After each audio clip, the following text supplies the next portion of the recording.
Oh yes, folks, it's the WC once again. NBA playoffs here on YouTube continue as the second round keeps rolling on as the Portland Trailblazers versus the Golden State Warriors? Huh?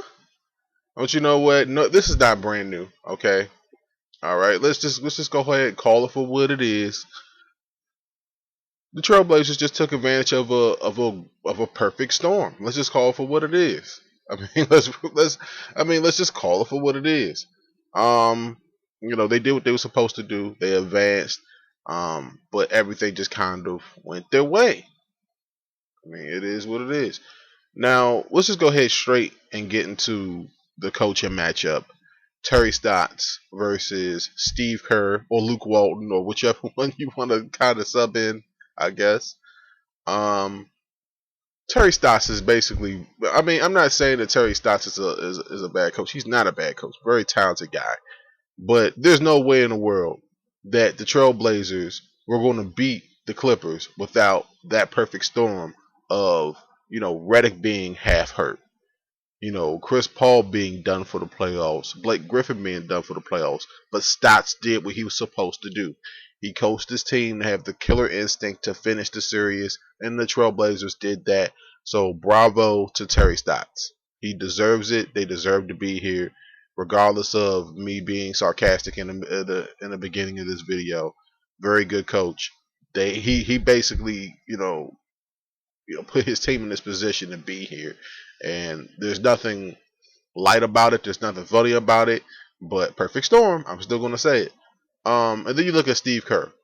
Now I know that some Warriors fans are gonna come to me and say, "WC, you gotta stop living in the past." I don't give a damn, and I'm gonna say it again. This is not Steve Kerr's team. All right, this is similar. Honestly, I just got done talking about Billy Donovan. All right, just kind of walking into a good situation. Steve Kerr is the king of that right now. All right. Walking into a good situation, this team was going to be great regardless if Kerr showed up or not. All right. And I can't sit here and say that this is Mark Jackson's team necessarily, because, like I said, this team was going to go in this direction regardless if Mark Jackson was going to coach this team, Luke Walton was going to coach this team. This team is just well put together.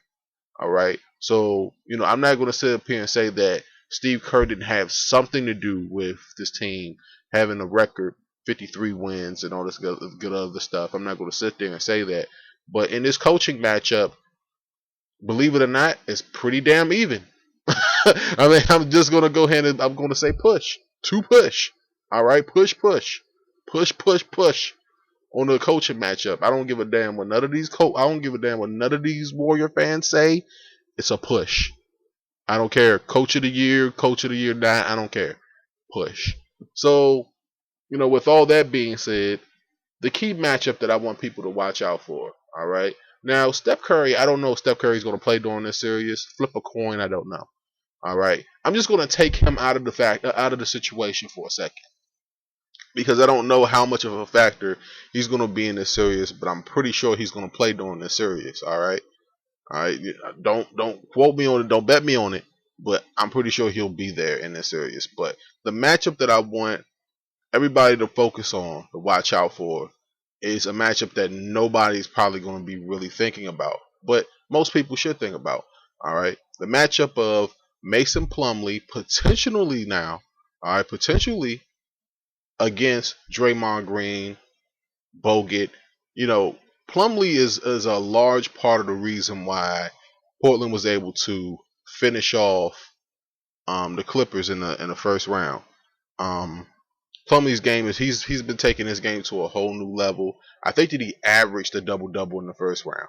All right, when you average a double double in the first round against a beast down low and DeAndre Jordan, I mean, it is what it is. I mean, we just call for what it is. He was a beast. So this is the matchup that I want everybody to key in on. Plumlee's performance during this series, all right, against the Golden State Bigs is going to be very, very critical into the factoring of what happens during the series. Now, I could have said Lillard, I could have said all that stuff. I'm going to bring up Lillard I'm going to bring him up in like a couple of seconds, but I really like that matchup. I want to focus in on that matchup.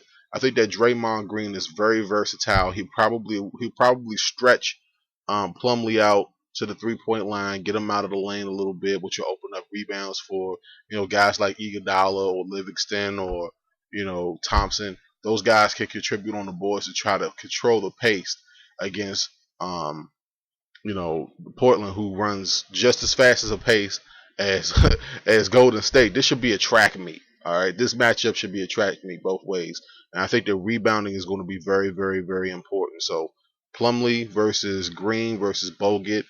You can even throw Spates in there. All right, that matchup is going to be critical to deciding this series. So watch out for that. As far as fantasy relevancy goes, until we get clear word on if Curry's going to play or not, all right, I think that Draymond Green, I think that Klay Thompson, I think that they're both must plays until you know, all right. So if you're playing fantasy and if you don't know if Curry's going to play or not, you have to play Thompson and Green from there. All right. If you want to throw in a Bogut, you can throw in a Bogut. You want to toss in the Spates? Go ahead, toss in the Spates. You want to play Barnes? You want to play Iguodala? Everybody's in play if Curry is not there. If Curry's there, you start with Curry, and then you sneak down to Draymond Green, and then you get maybe a little piece of Thompson in there. But that's if Curry plays. As far as the Trailblazers go, I like a lot of people on the Trailblazers, man, especially Lillard. McCollum is a good complementary player. They've got some good bench players. I really do like Portland's bench. I think that they're another big part of the reason why they're even in the second round. Because their bench was able to come into the game and pick up the momentum and not have any lacking when they came into the game. Didn't really succeed to the Clippers bench. But everybody from the Clippers bench was either old or hurt. So, of course, they're going to be better. There's a lot of dynamics, a lot of value plays that you can have here in this series. So, it's to your choosing. Everywhere is pretty much gold for me. All right, now, who wins the series and why? Come on, folks. Look, do I need to even tell you guys why I'm going to be picking the Golden State Warriors in this series? Do I even need to even tell you why? All right. I'm going to tell you like this. The only way that the Trailblazers win this series, okay, is if Draymond Green gets hurt, is if Klay Thompson get hurt, is if the entire Golden State bench gets hurt. And that's no disrespect to Portland, all right? But we all know that Portland shouldn't be here. Portland's not ready to be here. All right, but they're living up to the moment. They're taking advantage. They're being ultimate opportunists. All right, and those are the most dangerous teams this time of the year. But come on, folks. You know what I'm saying? If Curry plays, this is not a competition here. All right. No disrespect to Lillard or McCollum, but it's just not their time.